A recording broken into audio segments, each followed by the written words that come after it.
BPSC TRE 4 का जो विज्ञापन है वो जारी कर दिया गया है। यहाँ बीपीएससी के द्वारा तो पिछले 3 साल का इंतजार जो है वो खत्म हुआ। पहले प्रेस नोट आई है बीपीएससी के द्वारा, फिर उसके बाद एडवर्टाइजमेंट जो डिटेल नोटिफिकेशन है वो जारी किया गया है बीपीएससी के द्वारा।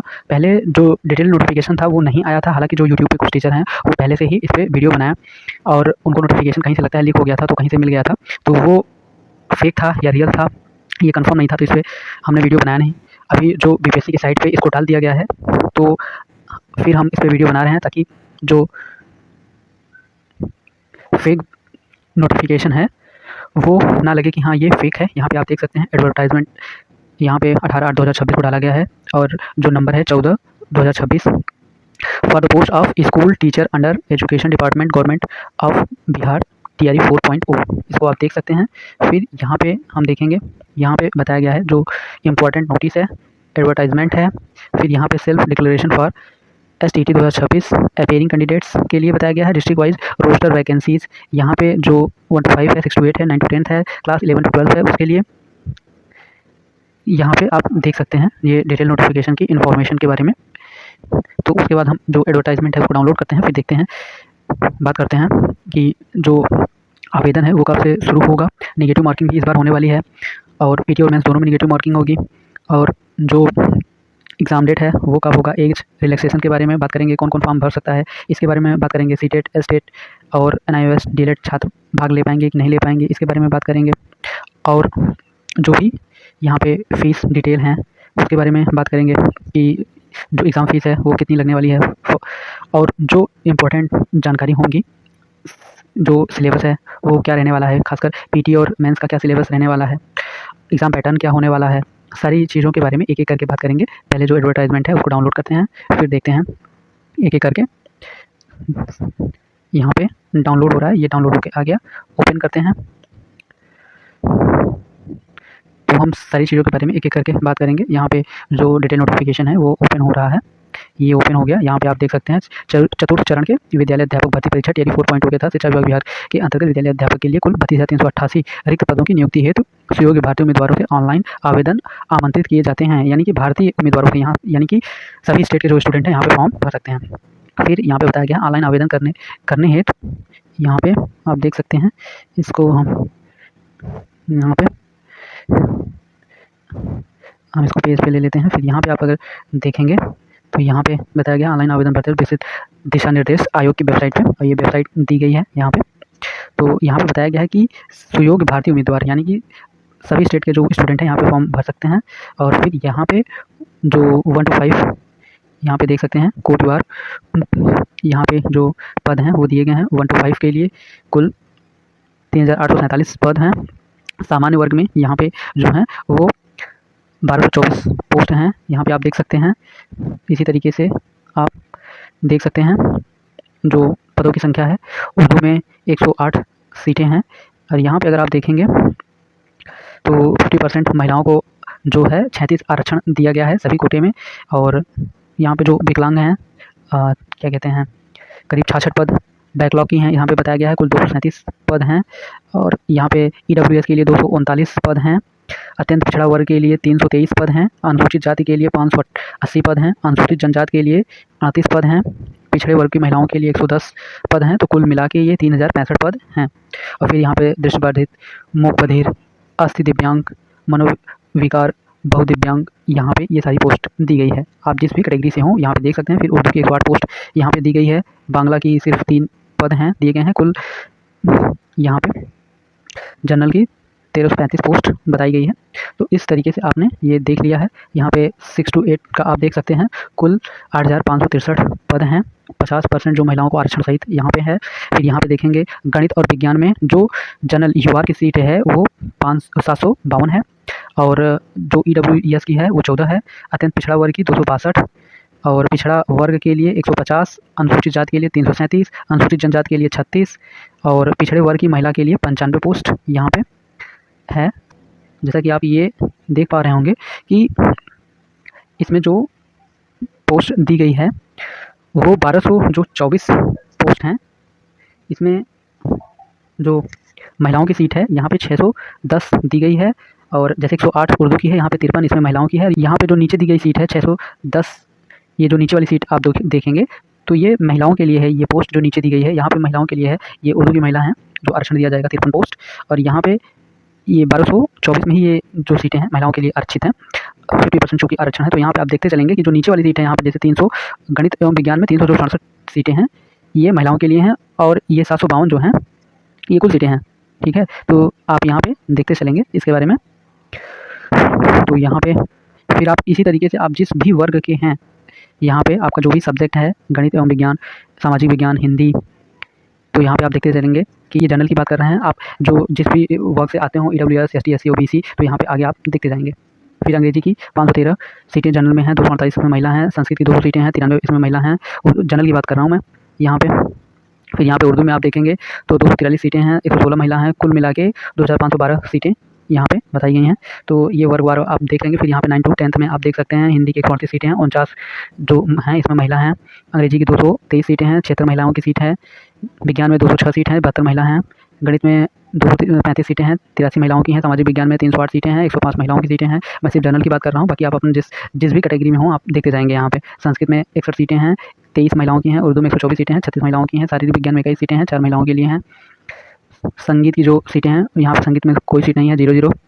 फिर यहाँ पे 11 to 12 में दिया है। दंत विज्ञान में 124 सीटें हैं, 39 महिलाओं की हैं। वनस्पति विज्ञान में 185 सीटें हैं, 60 महिलाओं की हैं। रसायन विज्ञान में 800 सीटें हैं, 279 महिलाओं की हैं। गणित में 151 सीटें हैं, 49 महिलाओं की हैं। भौतिक विज्ञान में यहाँ पे जो सीटें दी गई हैं वो जो है ये वर्गवार दी गई है। तो यहाँ पे आप डिटेल में ये नोटिफिकेशन देख सकते हैं, आप जिस भी सब्जेक्ट से हों, जिस भी सब्जेक्ट में आप फॉर्म भरना चाहते हो। फिर उसके बाद आगे देखते हैं, यहाँ पे बताया गया है श्रेणी एवं सेवा के अधीन वर्ग विद्यालय अध्यापक जो वेतन है यहाँ पे बताया गया है कि क्या होने वाला है। यहाँ पे वेतन के बारे में बताया गया है।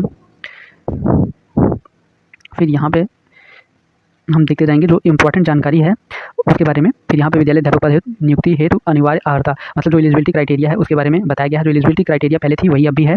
आपने बीएड किया हो, डीएलएड किया हो और आपने सीटेट या बीटेट या एसटीटी पास हो तो आप फॉर्म भर सकते हैं। जैसे कि 1 to 5 के लिए एलिजिबिलिटी क्या क्राइटेरिया क्या है कि आपने बीएड या डीएलएड किया हो और सीटेट पेपर 1 या बीटेट पेपर 1 पास हो तो आप मान के कि आप 1 to 5 में फॉर्म भर सकते हैं।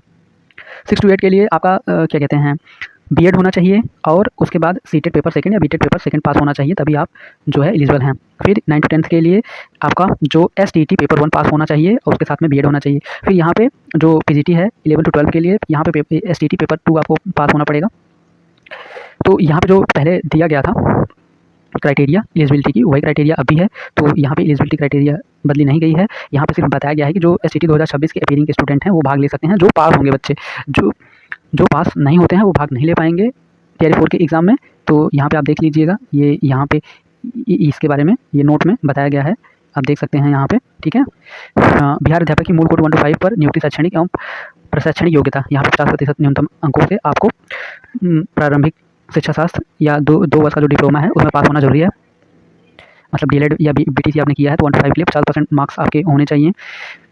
फिर यहाँ पे जो है वो NIOS डीएल के बारे में बताया गया है कि माननीय सर्वोच्च न्यायालय के आदेश पर आलोक में NIOS द्वारा प्रदत्त 18 महीने का जो डीएल की उपाधिमान्य होगा, वैसे शिक्षक जो दिनांक 10/8/2017 के पूर्व से कार्यरत हैं उनके 18 माह की डीएल की डिग्री मान्य होगी। तो यहाँ पे NIOS डीएल वाले भी एलिजिबल हैं, यहाँ पे आप देख सकते हैं। फिर यहाँ पे 6 to 8 की जो एलिजिबिलिटी क्राइटेरिया है वो बताया है कि आपको स्नातक पास होना होगा। उसके बाद अगर आपने बीएड या डीएलएड किया हुआ है 50% जो आपके मार्क्स हैं बीएड या डीएलएड में यहाँ पे होने चाहिए। तो ये जो एलिजिबिलिटी क्राइटेरिया पहले थी वही है अब भी, आप देख सकते हैं। फिर उसके बाद इसी तरीके से आप 9 to 10th का भी दिया गया है। यहाँ पे जो एलिजिबिलिटी क्राइटेरिया 9 to 10 की पहले थी वही अभी भी है, यहाँ पे इसमें कोई बदलाव नहीं किया गया है। यहाँ पे सारी दी गई हैं, आप देखते जाइएगा। फिर उसके बाद यहाँ पे 1 to 5, 6 to 8, 9 to 10 के बाद 11 to 12 भी देख लीजिए, वही एलिजिबिलिटी क्राइटेरिया है जो पहले थी। यहाँ पे आप देख सकते हैं।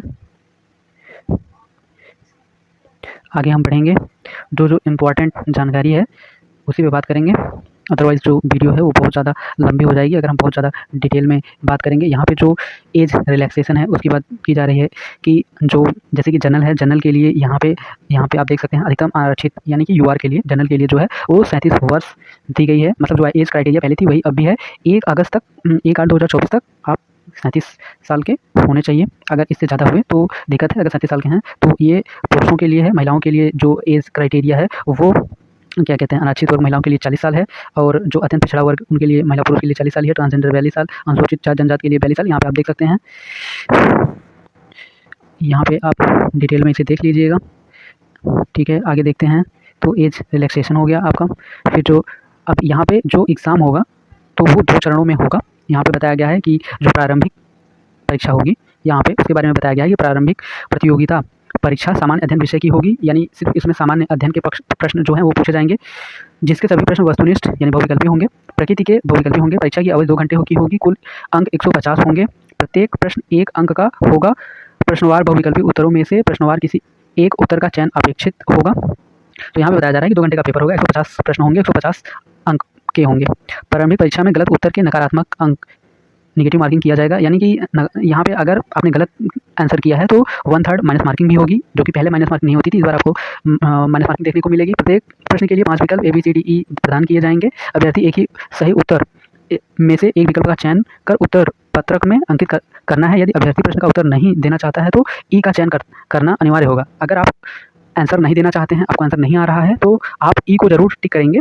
अदरवाइज आपका 1/3 माइनस मार्किंग यहाँ पे देखने को मिलेगी। अगर आपने कोई भी आंसर नहीं किया, आंसर जो OMR सीट है बिना ई को ब्लैक किए हुए छोड़ दिया, जैसे आप किसी क्वेश्चन का आंसर नहीं देना चाहते और आपने OMR सीट पे जो ई विकल्प दिया है उसको ब्लैक नहीं किया है, तो आपका 1/3 जो है उसमें माइनस मार्किंग देखने को मिलेगी। अगर आपको आंसर आ रहा है तो आप आंसर देंगे, आंसर नहीं आ रहा है तो आप बिना घोला किए नहीं छोड़ेंगे ई के लिए कि आपने किसी भी उत्तर का चयन नहीं किया है उसके लिए ई का चयन करेंगे, यानी 5 विकल्पों में से एक विकल्प का आपको चयन करना ही है। यदि कोई अभ्यर्थी 5 विकल्प में से किसी का भी चयन नहीं करता है तो प्रत्येक अनुत्तरित प्रश्न का नकारात्मक 1/3 जो है कटौती की जाएगी। यहाँ पे आप देख सकते हैं। तो आप अगर आंसर नहीं आ रहा है तो आप ई विकल्प को चुनेंगे। प्रारंभिक परीक्षा महज जांच परीक्षा होगी, जो कि यहाँ पे बताया जा रहा है। यहाँ पे प्रारंभिक परीक्षा के सिलेबस के बारे में बताया जा रहा है। यहाँ पे आप देख सकते हैं कि परीक्षा में सामान्य विज्ञान, राष्ट्रीय तथा अंतर्राष्ट्रीय महत्व की समसामयिक घटनाएं, भारत का इतिहास, बिहार का इतिहास की प्रमुख विशेषताएं, सामान्य जो भूगोल, बिहार के प्रमुख भौगोलिक प्रभाग तथा यहाँ पर महत्वपूर्ण नदियाँ, भारत की जो राज्य व्यवस्था है, आर्थिक जो व्यवस्था है, आज़ादी के पश्चात बिहार की अर्थव्यवस्था। यहाँ पे आप देख सकते हैं जो भारत की राष्ट्रीय आंदोलन तथा इसे बिहार का योगदान एवं सामान्य मानसिक योग्यता जांच करने वाले प्रश्न होंगे, यानी रीजनिंग के भी प्रश्न होंगे यहाँ पे। तो यहाँ पे आप देख सकते हैं कि करंट अफेयर होगा समसामयिकी, जो कि यहाँ पे दी गई है। सामान्य विज्ञान के क्वेश्चन होंगे, सामान्य भूगोल के क्वेश्चन होंगे, बिहार का इतिहास होगा, भारत का इतिहास होगा, और बिहार की भौगोलिक प्रभाग तथा यहाँ की महत्वपूर्ण नदियाँ, बिहार की भारत का राज्य व्यवस्था, आर्थिक व्यवस्था, आज़ादी के पश्चात बिहार की आर्थिक व्यवस्था। ये जो आपका PT का सिलेबस है, तो यहाँ पे PT के सिलेबस के बारे में दिया गया है। ये आपका PT का सिलेबस है, ये आप देख सकते हैं। तो ये आपका रहा PT का सिलेबस। इसके बाद आप अगली जानकारी की तरफ बढ़ते हैं। ये PT के बाद जो है वो मुख्य परीक्षा होगी। यहाँ पे PT और मेंस 2 एग्ज़ाम होंगे, इंटरव्यू नहीं होगा किसी भी वर्ग में। तो यहाँ पे जो मेंस एग्ज़ाम का जो सिलेबस है वो जो पहले था आपका 150 क्वेश्चन होते थे, 30 जो होते थे भाग 1 में ये भाषा के होते थे, तो और सेकंड जो भाग होता था वो 120 नंबर का होता था, ये 1 to 5 के लिए है। और 2 घंटे 30 मिनट का पेपर होता था, 150 क्वेश्चन होते थे। तो ये सेम सिलेबस वही दिया गया है जो पहले था, जो आप पहले परीक्षा देते आए हैं, तो सेम उसी के अकॉर्डिंग यहाँ पे आप देख सकते हैं कि जो सिलेबस है वो दिया गया है, इसमें कोई बदलाव नहीं किया गया है। तो आप जैसे पहले पेपर देते आते थे 1 to 5 के लिए जो सिलेबस था वही है। यहाँ पे आप देखेंगे 6 to 8 के लिए जो सिलेबस था पहले 150 नंबर के 2.5 घंटे का जो क्वेश्चन पेपर होता था, 40 सामान्य 30 क्वेश्चन जो होते थे भाग 1 में भाषा के होते थे, 40 सामान्य अध्ययन के होते थे, और 80 क्वेश्चन 20 जो आपका मेन विषय होता था उससे होते थे। तो वही सिलेबस इस बार भी है यहाँ पे आप देख सकते हैं। 9 to 10 के लिए भी सेम वही है यहाँ पे, ये आप देख सकते हैं 9 to 10 के लिए। फिर यहाँ पे आप देखेंगे 11 to 12 के लिए वही है जो पहले था, ये आप देख लेंगे यहाँ पे। और यहाँ पे बताया गया है कि जो मेंस है यहाँ पे भी आपको माइनस मार्किंग देखने को मिलेगी 1/3। अगर आपने जो सही आंसर है वो नहीं दिया है तो आपका 1/3 माइनस मार्किंग होगा। अगर आप OMR सीट को बिना ब्लैक किए छोड़ देते हैं तो भी आपका यानी आप उत्तर नहीं देते हैं तो भी आपको 1/3 जो है वो माइनस मार्किंग देखने को मिलेगी। और जो मेंस का एग्ज़ाम है, यहाँ भी ये भी जो क्वेश्चन है, क्वेश्चन पेपर है, ये भी बहुविकल्पीय ही होगा। यहाँ पे भी जो बहुविकल्पी क्वेश्चन है वही पूछे जाएंगे, MCQ ऑब्जेक्टिव क्वेश्चन होंगे, यहाँ पे आप देख सकते हैं। और जो यहाँ पे आप देख सकते हैं कि मुख्य परीक्षा के प्राप्तांक सेकंड के आधार पर आयोग सफल अभ्यर्थियों की औपबंधिक मेधा सूची तैयार करेगा। भाग सेकंड सामान्य अध्ययन के प्राप्तांक समान होने की स्थिति में भाषा अर्थात भाग एक विषय के प्राप्तांक के अनुसार मेधाक्रम निर्धारित होगा। यानी कि जो आपकी सेकंड परीक्षा होगी मेंस की, उसी के आधार पर सिलेक्शन होगा, यहाँ पे बताया जा रहा है। फिर आगे बढ़ते हैं। ये कुल 24 पन्ने का जो है नोटिफिकेशन है। यहाँ पे बताया गया है कि इंटरव्यू साक्षात्कार नहीं होगा, कहीं पर इंटरव्यू नहीं है, ना ही 1 to 5 में, 6 to 8 में, TJT PJT किसी में भी नहीं है, तो उसके बारे में बताया गया है। फिर यहाँ पे जात प्रमाण पत्र वगैरह के बारे में बताया गया है, EWS के बारे में यहाँ पे आप देख लीजिएगा कि कहाँ कौन सा कोड लगाना है। तो जो कैटेगरी वाइज होंगे कि किस वर्ग से आ रहे हैं, ST SC OBC EWS, तो यहाँ अपना देख लीजिएगा। फिर यहाँ पे जो ऑनलाइन आवेदन करते समय जो डॉक्यूमेंट चाहिए उसके बारे में बताया गया है कि मैट्रिक का प्रमाण पत्र चाहिए, और जो शैक्षणिक योग्यता है जो आपने उत्तीर्ण की है वो उसका प्रमाण पत्र चाहिए। यहाँ पे आप देख सकते हैं जिस भी वर्ग से हैं आप उसका प्रमाण पत्र, तो यहाँ पे आप देख लीजिएगा। इस पर एक अलग से डिटेल वीडियो बनाई जाएगी हमारे द्वारा कि कौन कौन से डॉक्यूमेंट चाहिए, फ़ोटो चाहिए, जो फॉर्म भरते समय, तो इसके लिए अलग से यहाँ पे वीडियो बनाई जाएगी। फिर यहाँ पे है शुल्क। सामान्य प्रशासन विभाग बिहार के संकल्प ज्ञापन नीति के आलोक में प्रत्येक अभ्यर्थी 100 रुपये परीक्षा शुल्क जमा किया जाना है। यानी कि जो परीक्षा शुल्क है ये यहाँ पे दिया गया है 100 रुपये है। और वैसे अभ्यर्थी जिनके द्वारा ऑनलाइन आवेदन में पहचान पत्र के रूप में आधार संख्या अंकित नहीं है तो बायोमेट्रिक फ़ी के रूप में 200 रुपये अतिरिक्त शुल्क भुगतान करना होगा, तो यहाँ पे बताया गया है। इसके बारे में आप देख लीजिएगा।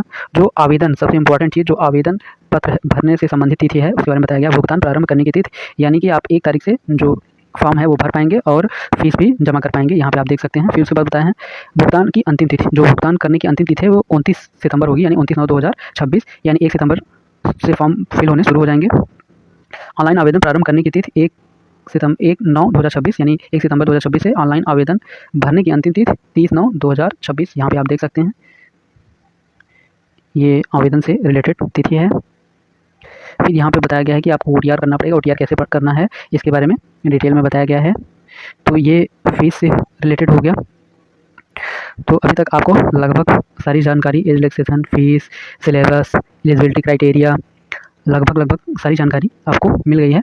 और यहाँ पे जो ये फॉर्म था वो हमने डिटेल में एनालिसिस कर लिया। जैसा कि आपको जो भी जानकारी चाहिए होगी, लगभग सारी जानकारी मिल गई होगी कि आवेदन कब से शुरू होगा, प्री मेंस का जो सिलेबस है वो क्या होने वाला है, कौन कौन फॉर्म भर सकता है, और सीटेट का जो यहाँ पे कोई मेंशन नहीं है, लेकिन जैसे STT को यहाँ पे एलिजिबिलिटी दी गई है, हो सकता है कि सीटेट को भी मौका मिले यहाँ पे फॉर्म भरने के लिए। जो 2026 के अभ्यर्थी हैं तो सीटेट, STT और NIOS DLED लगता है सभी को मौका मिलेगा यहाँ पे। हालांकि जो STT 2026 अपीयरिंग वाले हैं और जो NIOS DLED वाले हैं उन्हें मौका मिल रहा है, यहाँ पे आपने नोटिफिकेशन में देखा। फिर एग्ज़ाम जो डेट की बात आती है तो एग्ज़ाम डेट जो है वो आपको नवंबर से दिसंबर में देखने को मिल सकती है, और नेगेटिव मार्किंग भी आपको देखने को मिलेगी। यहाँ पे आपने देखा फॉर्म में, तो एक तरीके से आपने पूरा डिटेल नोटिफिकेशन देख लिया।